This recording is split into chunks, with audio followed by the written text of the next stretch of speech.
hardships in itself is a goal, but it is often a consequence of trying to get to certain locations, and also it might make it feel a bit more rewarding shooting these locations for some reason.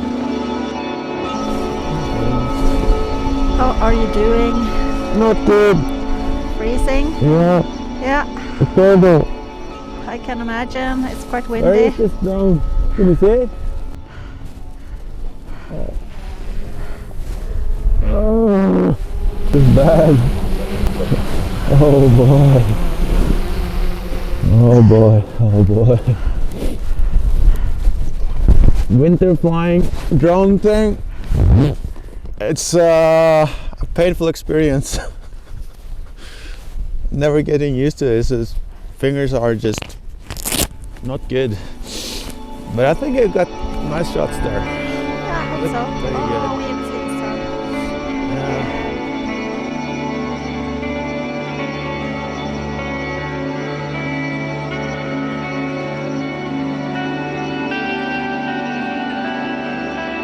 So, we're made it to the top of Tin, and it's really beautiful.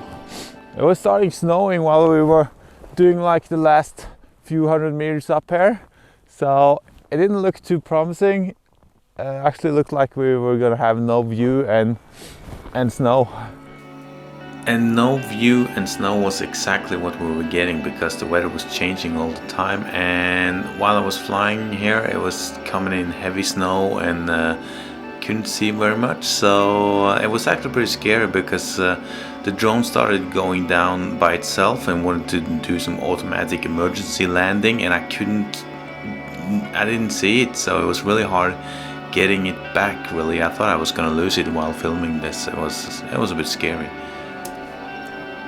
On the other hand, some days are just perfect, like this one. This is from a trip, this was springtime, so you don't have the very cold temperatures and there's good visibility and everything. Only thing that's not so great about this footage is that I filmed it last year, and then I was flying with the Mavic 1, and the quality is not as good as on the Mavic 2, which is the drone I'm using now. So I guess I have to go back to this peak and do it again with the Mavic 2.